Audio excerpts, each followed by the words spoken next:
Olá, muito prazer, sou a doutora Lia. Inscreva-se no nosso canal, também ative o sininho das notificações, dê um like, compartilhe para os seus amigos, nos seus grupos e também nas suas redes sociais. Assista aos nossos vídeos, nossa matéria é bem eclética, falamos de direito, saúde, psicologia, culinária, dicas pet, faça você mesmo e muito mais. Vamos para o vídeo de hoje? Olá pessoal, como prometi, ainda hoje, que voltaria com um vídeo sobre a reportagem, tão aguardada de Flor de Lis. Então aqui nós vamos dar uma analisada geral, pelo menos no nosso ponto de vista. Você pode colocar o seu ponto de vista nos comentários, tá? Todo comentário é muito bem-vindo, a sua opinião é muito importante para nós. Desde que respeitosa, sempre digo isso, porque também respeito quem tem outra opinião, sempre a gente vai debater e isso acaba enriquecendo o tema. Bom, não vou poder colocar os trechos aqui, porque as TVs elas estão cada vez mais minuciosas, tanto na parte da fala, do rádio, como da TV também.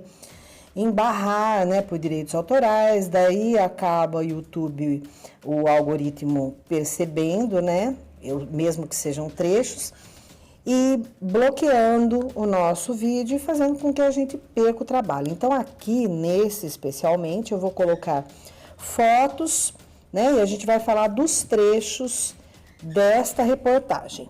Bom, inicialmente eu vou dizer que eu achei que a Flor de Lis não deveria ter falado, mas ao mesmo tempo achei sinceramente que ela se saiu muito bem, com respostas rápidas e, claro, não tão satisfatórias, mas achei que para ela foi melhor do que o esperado. O entrevistador, ele foi bem contundente, Ele fez como que um interrogatório, ele fez assim aquela técnica que o delegado faz, Principalmente na delegacia, eles fazem uma pergunta atrás da outra, eles não dão muito tempo para a pessoa pensar e responder, apesar que a pessoa pode fazer uma grande parada e respondendo lentamente, sem problemas, mas em geral alguma coisa sai nisso. Inicialmente ele pergunta se foi ela que mandou matar, ele diz de jeito nenhum. Achei assim, ela ficou muito tempo com os olhos fechados, as negativas sim, ela fez com a cabeça, mas ela fechou muitos olhos.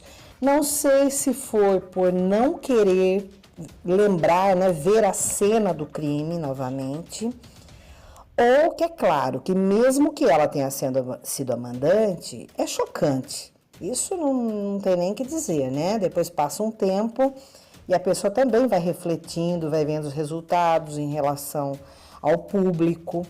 Então, achei isso. Ou ela não quis que fosse analisada a parte do olhar dela, do passado lembrado, do lúdico construído. Pode bem ser isso. Inclusive, ela estava acompanhada, pelo menos na reportagem, nós vimos depois, a psicóloga falou, disse que diariamente está indo lá e eu já vou explicar o porquê que eu acredito que isso aconteceu, tá? Falando assim em termos jurídicos, já da prevenção de algumas coisas, tá bom?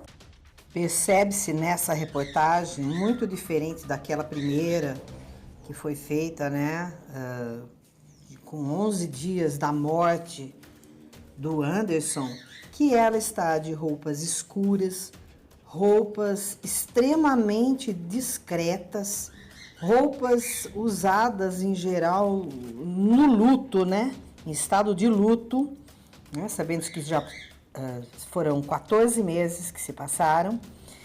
Ela também está com uma peruca escura, ela não está com aquela peruca vermelha, arruivada, toda empoderada, ela não está de franjinha.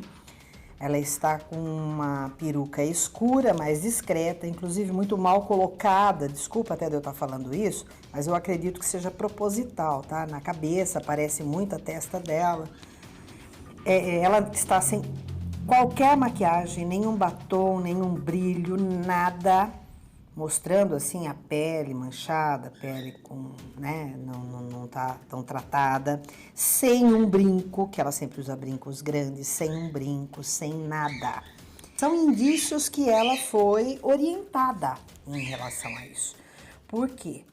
Advogados que são do tribunal do júri, eles orientam como o réu tem que estar vestido, né? Inclusive, já se sabe que o correto é pedir uma roupa para eles e não eles usarem a roupa do presídio, pedir uma roupa discreta, que eles estejam bem, com o cabelo bem cortado, que estejam bem barbeados quando é homem, quando é mulher, que ela esteja bem penteada. Lembra que a Suzanne von Richthofen chegou de franjinha, né, de cabelinho curto, com roupinha da Disney, né? Lembra que todo mundo falou? Pois é, para mostrar aquela coisinha infantil, ela tinha uma calopsita na mão, colocou no ombro, deu beijinho, aquela coisa. Tudo isso aí são coisas montadas. Inclusive, eu vou mostrar para vocês num outro vídeo, que nós vamos tratar de um outro assunto de psicologia, uma partezinha onde o advogado dela, o Dr. Barney, que era muito amigo do pai dela, que inclusive era advogado da Dersa, ele diz, você precisa chorar. E ela fala, não consigo. Ele fala, finja. Ah, então tá. Então mostra que você tá alegre, que você tá feliz. E os microfones deles estavam ligados, tá? Então, depois a gente vai falar isso, que é um assunto mais específico. Mas voltando na Flor de Lis, ela ficou muito tempo de braços cruzados, com o ombro, segurando o ombro, né? Então, isso é sinal de tensão, que ela também não queria abrir a energia, que na verdade ela não queria estar falando aquelas coisas, tá? Então, a gente vai vendo trechos e a gente vai falando um pouco de cada coisa, do direito, da psicologia, daquilo que pelo menos eu enxerguei. Vocês também digam pra mim o que vocês enxergaram, o que vocês acharam, tá bom? Vocês vão estar passando isso aí também, enriquecendo aqui pra mim o tema, tá? Foi interessante quando o entrevistador perguntou a ela quem teria matado o marido, porque o Flávio, o filho biológico dela, havia confessado. Aí ela disse que não foi isso que ela tem como verdade, porque o Flávio chegou a dizer que só assumiu porque viu que a polícia havia a conduzido até a delegacia. Então ele ficou com medo que ela fosse incriminada e ele resolveu mentir que havia dado os tiros para livrá-la, né? E ela também disse que jamais imputaria a qualquer filho, qualquer tipo de crime, não faria dos filhos criminosos. E ele chegou a perguntar, né? Você sabe onde encontrar então o assassino do seu marido? Ela falou, olha, pode ser na minha casa, pode ser na igreja, pode ser onde for. Só quero que descubram. E quando ela diz, porque não fui eu, quando ela diz não fui eu, ela afirma com a cabeça. Achei assim bizarro essa hora, né? Uma outra coisa também, outro detalhe, é que quando ele faz essas perguntas, né, que são mais diretas, relativas à autoria, na verdade, do crime, ela faz pausas. Ela fala, porque não fui eu, entendeu? Tipo assim, a polícia tem que descobrir quando há esse tipo de diálogo. Em geral, são incongruentes, né? Quando a gente fala incongruentes, a gente quer dizer que parece não condizer com a verdade. E essas mesmas pausas, na hora que ela está lá no closet, né, do casal, que eles estão conversando, ele pergunta se ela irá olhar nos olhos dos fiéis, né, de frente. Ela falou, com certeza. Aí ela foi falando de novo, pausadamente. Eu olho nos olhos de todos. Eu não matei meu marido. E eu não mandei matar. Também ela fala dessa forma pausada, que é bem incongruente. Acredito sim que a presença da psicóloga que os advogados, um outro advogado, de repente, que faça uma consultoria de crime, de júri, porque tem aqueles que não agem, né, não são patrocinados pela pessoa, mas são contratados para dar as dicas de como agir, de como responder, de como mexer com a cabeça, tá? Eu acredito que ela foi sim bem treinada, mas a mente da gente, ela esconde muita coisa, né? Tanto que o detector de mentira é uma coisa, né, que é o polígrafo, é uma coisa muito difícil de alguém passar só falando. Existe sim como passar, já foi descoberto que alguns tipos de medicamento, se eles forem misturados, né, se eles forem tomados em conjunto, é possível na hora que se responda ao polígrafo que a pessoa passe pelo teste do polígrafo. Tá? Mas aí também dá para se fazer o exame de sangue, né? A parte química do sangue, para saber se a pessoa tomava aqueles medicamentos. Então, também, né? O polígrafo não é prova de uma verdade absoluta, mas é algo que já foi testado, né? Pela polícia, principalmente pela polícia americana, né? Que é muito difícil usarem, as pessoas não... Aqui não se dá valor a algumas técnicas de fora. Também é muito interessante quando ele pergunta se o Anderson controlava tudo, controlava as finanças e ela estava incomodada com isso. Ela falou que não, que ele não fazia isso e que, como ele trabalhava, não a incomodava. Ele também perguntou sobre as mensagens, né? Que foi dito que vamos acabar logo com isso, eu não posso mais com esse traste na minha vida. Ela diz que não foi ela quem enviou, não sabe quem enviou e ela quer que a polícia, no caso, descubra, a justiça descubra. E também que ela jamais chamaria o marido de traste. E também ela diz, ele perguntou se alguém sabia que ela queria se separar dele, tá? Ela olhou para o passado lembrado e disse que não, mas falou um não. Bem assim, né? Olhou para o lado. Uma outra coisa também que ele perguntou, né? Ela falou assim, a gente tinha briguinhas comuns, né? Até por ciúme. Ele tinha ciúme de mim, eu também tinha ciúme dele. É engraçado que numa outra entrevista que ela deu para uma outra TV, foi perguntado se ele era ciumento.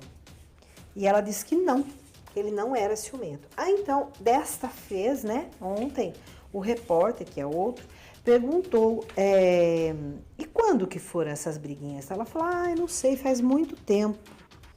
Então, não teria nada a ver com o crime, né? E outra coisa que ele perguntou foi, ele já traiu a senhora? Ela olhou para o passado lembrado, recente aí, né? E disse não. Um não também nada convincente da maneira que ela falou. E perguntou se ela já o traiu. Ela disse que também não. Mas quando foi perguntado sobre a traição dele, ela olhou para o passado lembrado, tá? Inclusive, daqui a pouco, né, chegando lá no trecho que eu estou analisando parte por parte, ela vai dizer, né, porque ele vai perguntar sobre esse romance da Simone com ele, com o Anderson. E ela vai dizer que ela soube disso depois da morte, recentemente. E ele pergunta, e a senhora conversou com a Simone sobre isso? Ela falou, não. Mas eu fiquei sabendo, sim, dessa história depois da morte dele.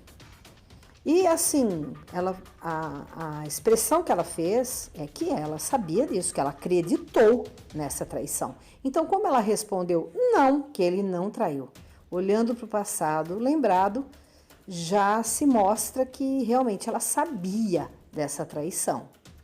Mas é claro, ela tem que dizer que só soube depois da morte, para não dizer que houve motivo, né, passional com a filha biológica dela, de um romance entre os dois.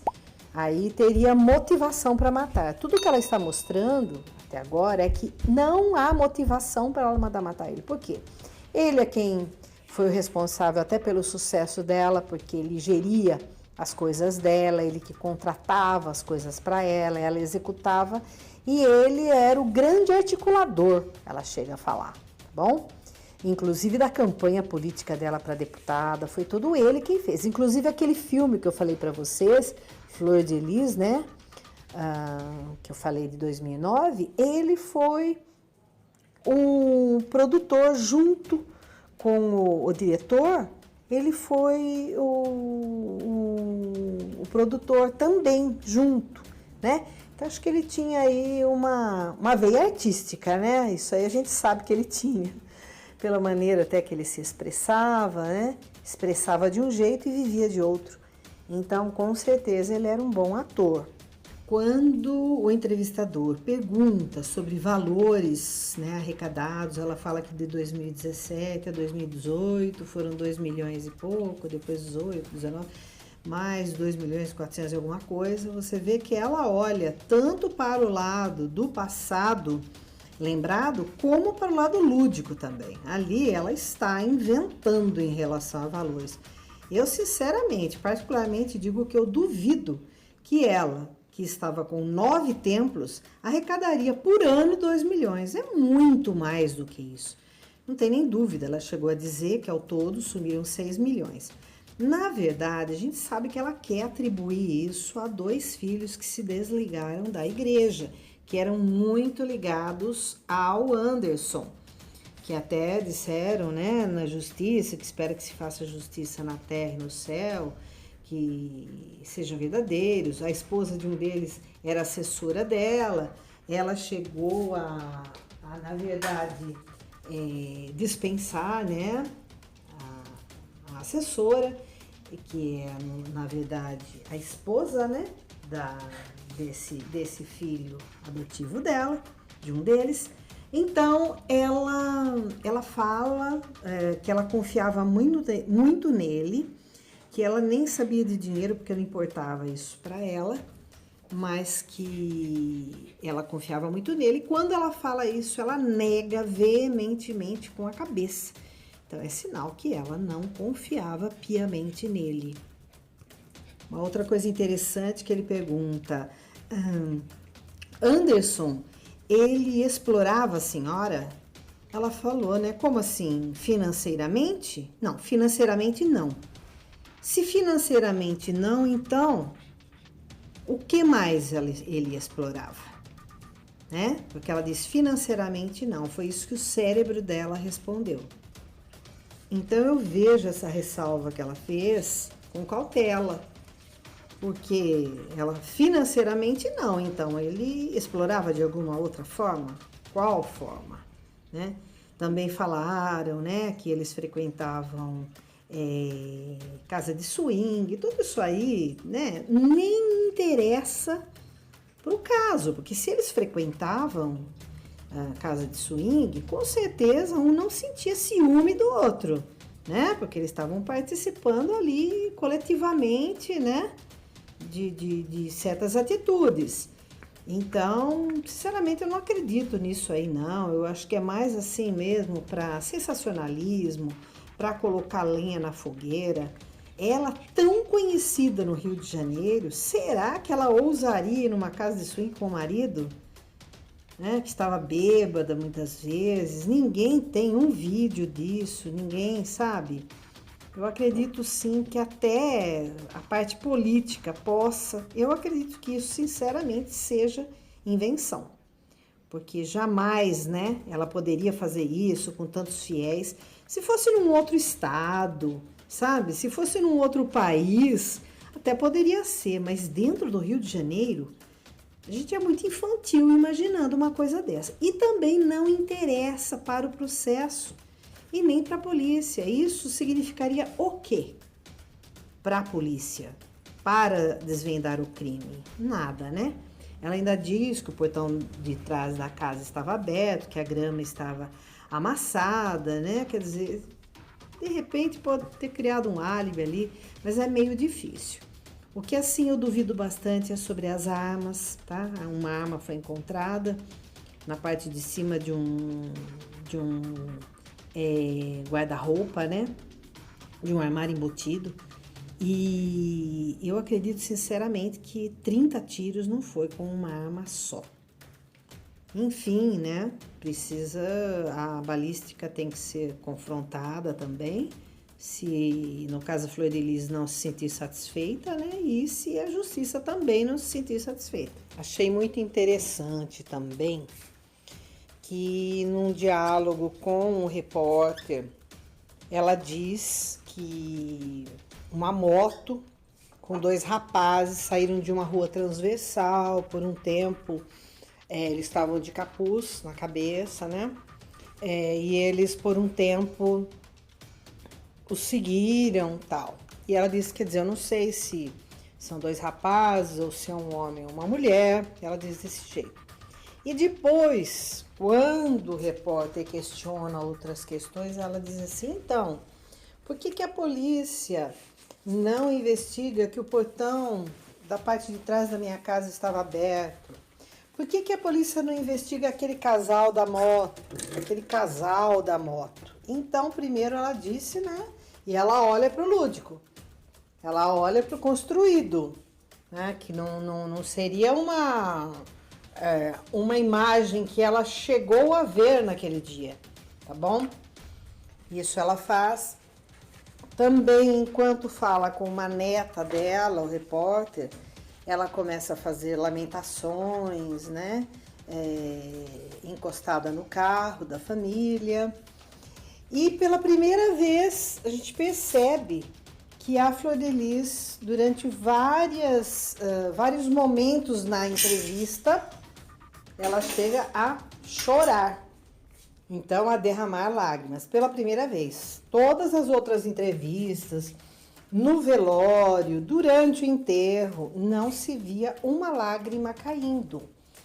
E exatamente agora, quando ele fazia as perguntas em relação à condenação, se ela tinha medo de ser presa, ela começou a chorar. Então vamos lembrar, tá? Não é que eu queira colocá-la no lugar de um psicopata, mas o psicopata, ele só chora, ele só reclama se for algo do sofrimento dele, do corpo dele, da pessoa dele, tá? Dor física também, tá? Tudo relativo a ele. Quando se fala em outro, não, ele não chora, ele pode fingir que está chorando, mas não chora, tá bom? Então, achei bem interessante. E ela disse que Rodrigo Maia não fará isso com ela.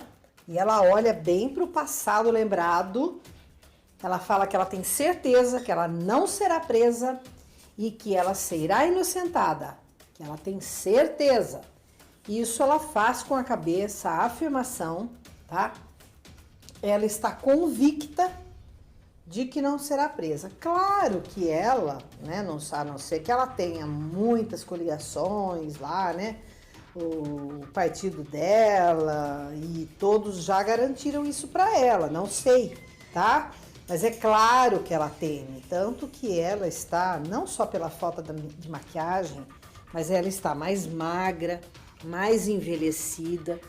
Se você comparar a imagem dela, pelo menos a gente como mulher percebe mais, né? Se você olhar a imagem dela, né, comparar durante o velório e de agora, parece que agora ela tem imagem da mãe daquela pessoa que estava no velório, tá? De tão envelhecida que eu achei que ela está, né? Certo que a gente vê aí, né, relevância em relação à peruca, a maquiagem, mas você vê que ela está bem mais magra, né? E apreensiva também. Uma outra questão interessante é que ele perguntou do horário quando isso aconteceu. Ela falou que ela não se lembrava bem do horário e tal.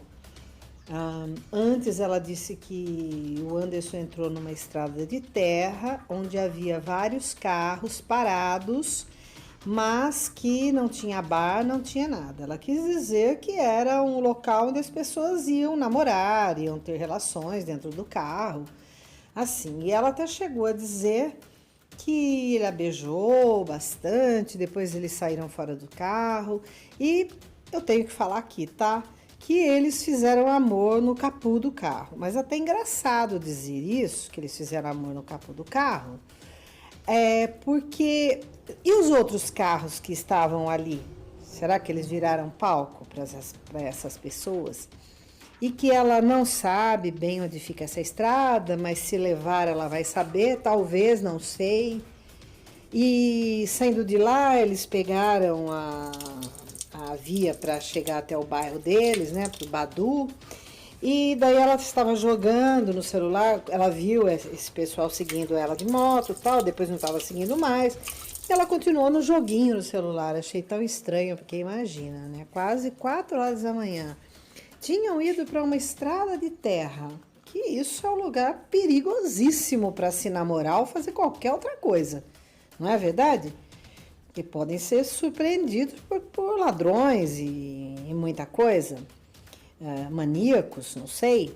E depois disso ainda ela foi jogando no celular para casa dela, achei assim, né? Porque daí ela disse que não prestou atenção, ficou prestando atenção no joguinho.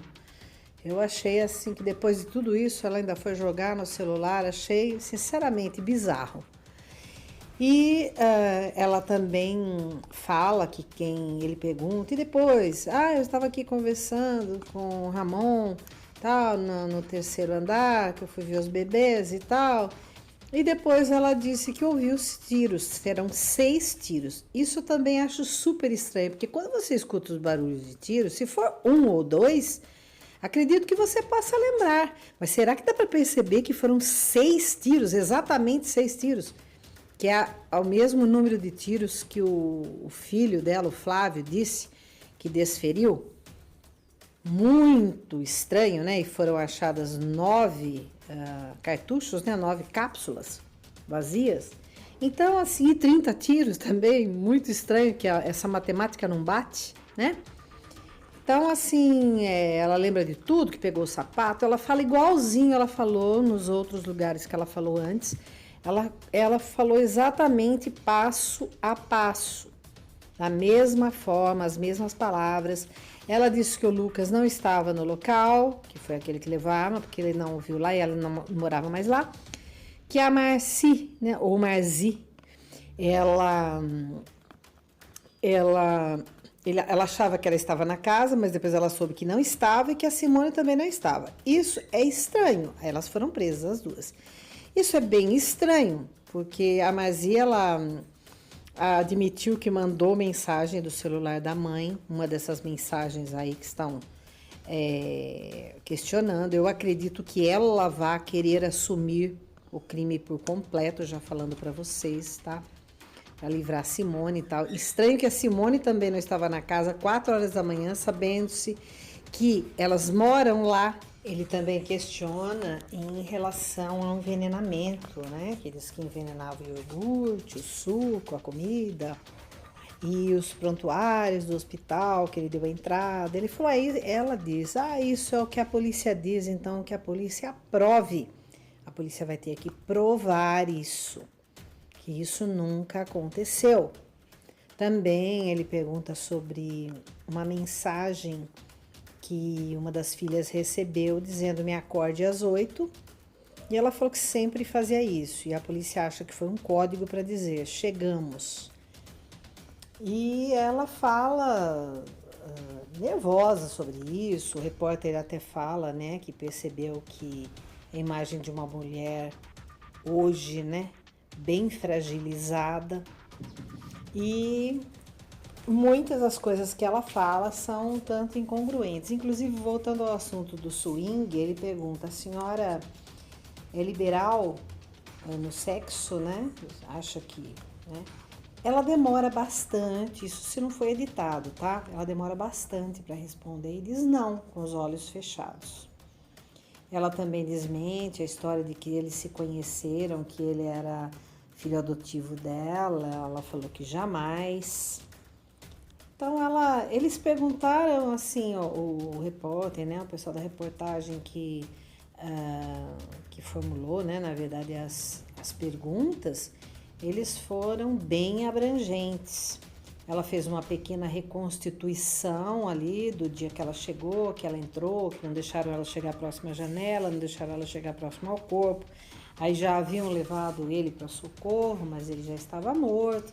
Ela não chegou a vê-lo baleado, ensanguentado, porque não deixaram ela estava no terceiro andar e não deixaram ela descer. Outra pergunta que foi assim, a resposta dela foi assim, bem espantosa, foi quando o apresentador pergunta se ela sabia que existia um relacionamento entre a filha biológica dela e o Anderson. E que, inclusive, ele havia molestado a neta, que seria a filha adotiva da Simone.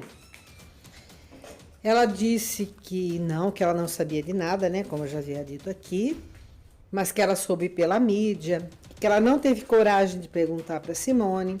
Aí o apresentador foi bem enfático, falou assim, mas a senhora admite que isso pode ter acontecido? Ela fala, sim, eu sei que pode ter acontecido. Você não perguntou para Simone? Não perguntei, eu não tive coragem de enfrentar. Fiquei muito chocada com isso tudo. Só acho que se isso aconteceu, eles deveriam ter me comunicado sobre isso e tal. E o apresentador fala, e a senhora não acha incrível que foi do celular da Simone, do seu celular, que ela disse que foi a Marzi quem pesquisou sobre veneno que mata rápido, sobre matador de aluguel? Ela fala, pois é, a Marzi falou em juízo que realmente usou o meu celular para pesquisar esse tipo de coisa. Mas também depois o repórter fala, né? Não para a Flor de Lis, mas fala para o público que Marzi chegou a dizer que tudo isso foi feito pelo pedido da mãe. Então, ela está aceitando que realmente houve relacionamento entre a Simone e o Anderson, e que pode sim ter havido isso, mas ela não conseguia aceitar. Também foi questionada sobre uma mochila que Lucas havia levado lá, que pode ser a mochila do Anderson, que ele levava dinheiro vivo, né? Coisas da igreja, e ela também não soube dizer, que ela só soube pela mídia. Também foi perguntado a ela se ela vai encontrar com o pastor. Ela diz que sim, e ele ainda ousa dizer, no céu ou no inferno? Ela diz no céu, é claro, e ela diz, né, que ela ora todos os dias para que Deus a prepare e a leve embora, porque ela não está mais aguentando a pressão, as injustiças que estão sendo feitas, que na verdade essa história de swing que eles falam é coisa de 17 anos atrás, 5 pessoas foram ouvidas, o advogado chegou a dizer que não é daquela arma que saíram os tiros e que o Lucas havia comprado uma outra arma que não tem nada a ver com aquela apreendida, que a balística vai dizer o que está acontecendo, que estão desviando o foco, muita coisa assim. E a psicóloga, né, chega a dizer que acompanha a Flor de Lis todos os dias, que ela corre o risco, sim, de tirar a própria vida, e ela mesma diz que ela só não tirou a vida até agora, ela fala, mesmo sendo pastora, porque ela quer se encontrar com o marido. Ela diz dessa forma, tá? E então agora vamos ver os novos acontecimentos. Como eu disse, ela falou que o Rodrigo Maia não fará isso com ela, mesmo na questão de passar o tempo, porque ela realmente não fez. Ela foi, assim, bem enfática. Algum transtorno psicológico vendo dela? Não, eu sempre achei que Flor de Lis tem... Sinceramente, vocês me desculpem falar isso, tá? Mas eu sempre a vi assim, com um certo transtorno mental. Eu sempre vi. E mesmo essa coisa da criança, né? De pegar uma, de pegar outra, Isso aí pode ser um senso de acumulação também. Ela poderia acumular coisas, como tem gente que acumula coisas dentro de casa, ficar colecionando coisas que encontra na rua. Tem pessoas que não querem dispensar o lixo na rua, deixam o lixo todo dentro de casa. Talvez vocês já viram isso, né? Em séries americanas, principalmente, mostram esse tipo de problema, que a pessoa tem um certo desvio mental e ela acaba trazendo isso para o seu comportamento diário. Então, a questão de acumular, não importa se são vidas ou se são coisas, isso aí não mostra um bom senso da pessoa. Ter uma casa, agora não, né? Mas ter uma casa pequena, chegou uma época que na casa que ela morava antes, ela chegou a levar praticamente 100 crianças para lá, antes de conhecer Anderson. Existe esse tipo de relato. Outra coisa também que ela confessa aí, que ela foi cúmplice. Ela não diz que foi autora. No caso da falsificação de documento público, por quê? Porque o filho Daniel não é filho legítimo e ele foi registrado como se legítimo fosse. Então ela usa o termo fui cúmplice. Com certeza ela vai dizer que foi o Anderson quem foi até o cartório, né? Que o pai geralmente é o declarante quando nasce a criança, porque geralmente a mãe está no hospital, né? Ou está em casa, como se fala, na dieta, né? Então, o pai, quando você vê uma certidão de nascimento, em geral está escrito lá, declarante, o pai. Então, ela está dizendo que é cúmplice, né? Que ela concordou com esse tipo de coisa. Então, parece que ela está bem segura, assim, nesses quesitos. Gostaria de abrir um parênteses aqui, em relação ao relato da psicóloga, né? Dizendo que ela pode atentar contra a própria vida, que ela está fazendo tratamento psiquiátrico, ela está seguindo, dando assistência diária, todos os dias ela está na casa dela, que a Flor de Lis não está saindo, né? Tudo isso já pode estar sendo preparado se caso ela realmente conseguirem, né, a cassação dela e que ela vá presa preventivamente, eles já vão alegar já, né, uma prisão preventiva mais domiciliar, para ela não ficar na prisão, dizendo que ela pode atentar contra a própria vida, e o Estado é o responsável pela manutenção da vida enquanto a pessoa está lá, né? Ou no CDP, uma cadeia, onde for. Então, acredito sim que eles já estejam preparando ali um álibi, tá bom? Um outro detalhe importante é que Flor de Lis vai completar em fevereiro deste ano que virá, né? Está passando muito rápido, inclusive, 60 anos. Então, ela já entra para a classe dos idosos. Tem tramitação prioritária e outros benefícios também. E, então, a gente tem que pensar em tudo isso aí. Se o Lucas voltar atrás em juízo, ele disser que foi ele quem efetuou os disparos, se a Merci ou Merzi, né? Também assumir que ela e o Lucas, quem foram os executores que ela ajudou, que ela prestou assistência total, os filhos podem até serem poupados, tá? Os biológicos e o restante que está envolvido. Então, vai depender muito das provas. E eu ainda vou abrir um precedente aqui, tá? Vocês podem não concordar, mas eu estou falando mediante a lei. Eu acredito que muitas dessas prisões aí preventivas, elas sejam ilegais. Primeiro, é claro que não existe mais o flagrante, tá certo? Para preventiva tem que haver, como eu falei, né, elencado no CPP os motivos. Mas eles estavam destruindo provas.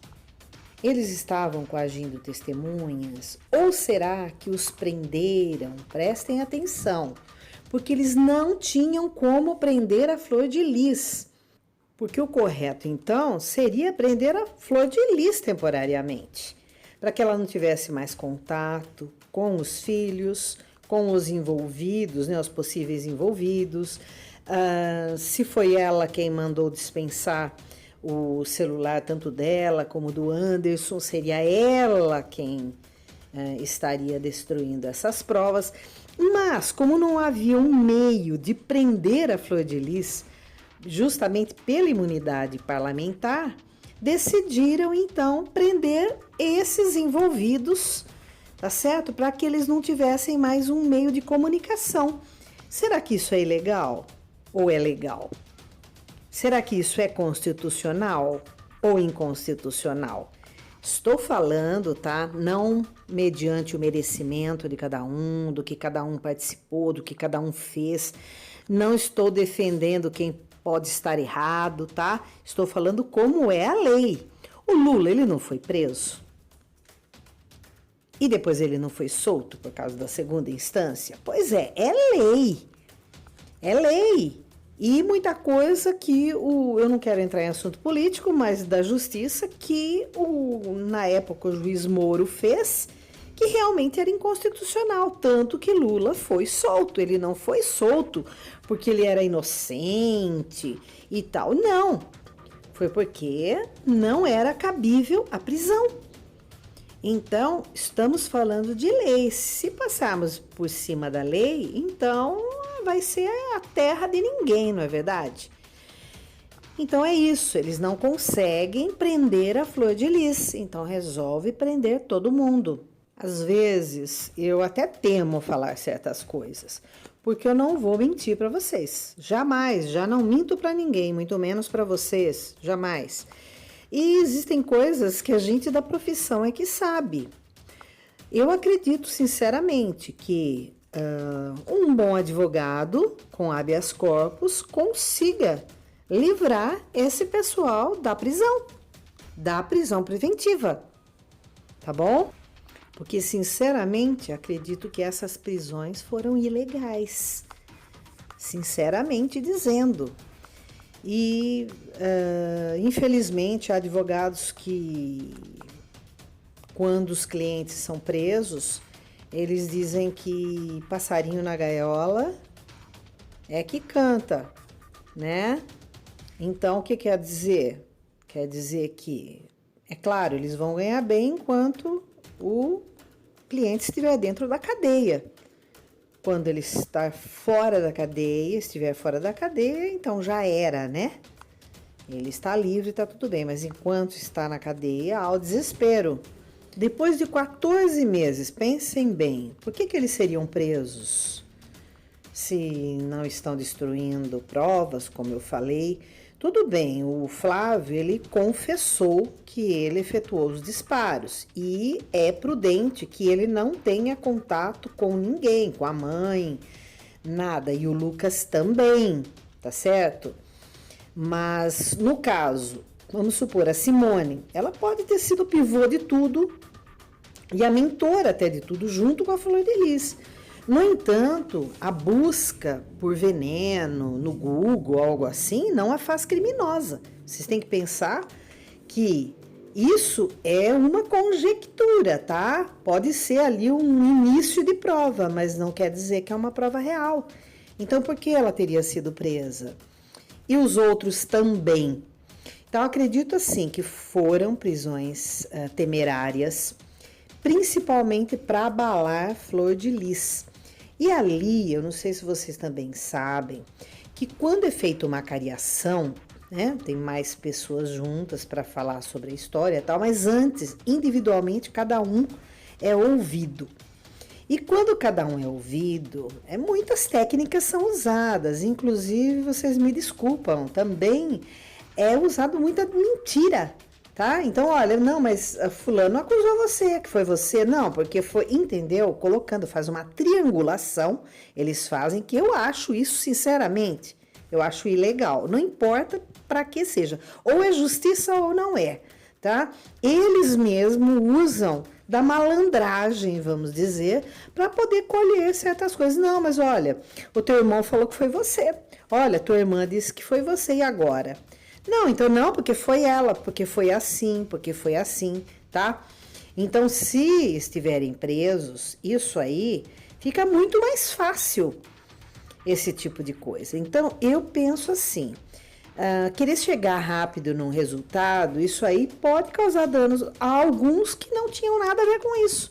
Por que que alguns ali não podem ser inocentes?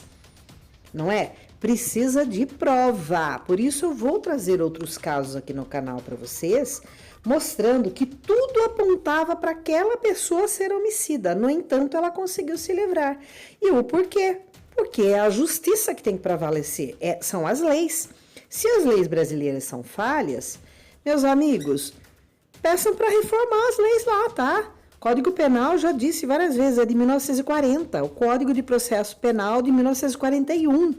Tudo bem, houve reforma, houve isso, aquilo, mas é extremamente necessário que isso seja modificado.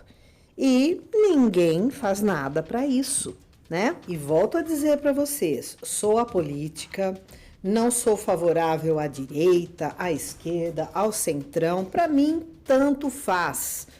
Não tenho preferência nenhuma, só citei Lula para vocês verem como funciona realmente, tá? Estou sim fazendo o papel do advogado do diabo, por quê? Porque não adianta nós sermos altruístas com as leis. As leis têm que prevalecer. Então, serem mudadas no caso, tá bom?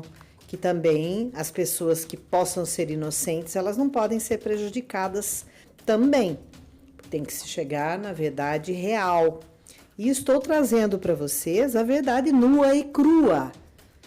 Muitos advogados não falariam o que eu estou falando aqui. Não acho que estou sendo antiética fazendo isso. Não tenho interesses por trás de nada, de poder esconder isso de vocês, tá? Estou trazendo como funciona, tá bom? É um caso que ainda vai dar muito pano para manga, como diz, né? Existem pontas soltas.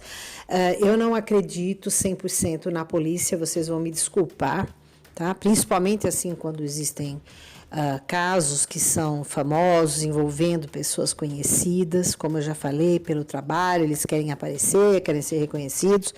Me desculpe, mas existe muito disso, existe também muitos devaneios, né? Que imagina-se que foi tal coisa, e as provas, na verdade, vão ser feitas todas em juízo, ou seja, né, serão ouvidas também no processo, no fórum, tá bom? E se vocês têm aí uma opinião suas, de alguma coisa a mais que vocês saibam, comentem, tá bom? Se você gostou e gosta desse tipo de conteúdo, dá pra gente um gostei, compartilhe com seus amigos e nas redes sociais. Também inscreva-se se não for inscrito ou inscrita, que é gratuito, e ative o sininho das notificações para receber todos os vídeos daqui para frente. Não esquecendo de fazer um tour aqui no canal, que são mais de 165 vídeos. Tenho certeza que você vai gostar de vários deles. Afinal de contas, os nossos vídeos abrangem várias matérias, né? Matéria para gente eclética e sempre agrada as pessoas por serem de utilidade pública. Se você tiver uma opinião divergente, não tem problema, tá? Pode comentar, nós vamos respeitar a sua opinião e a sua individualidade. Então, um grande beijo para você e até o próximo vídeo. Obrigada por assistir, fiquem com Deus e tchau, tchau!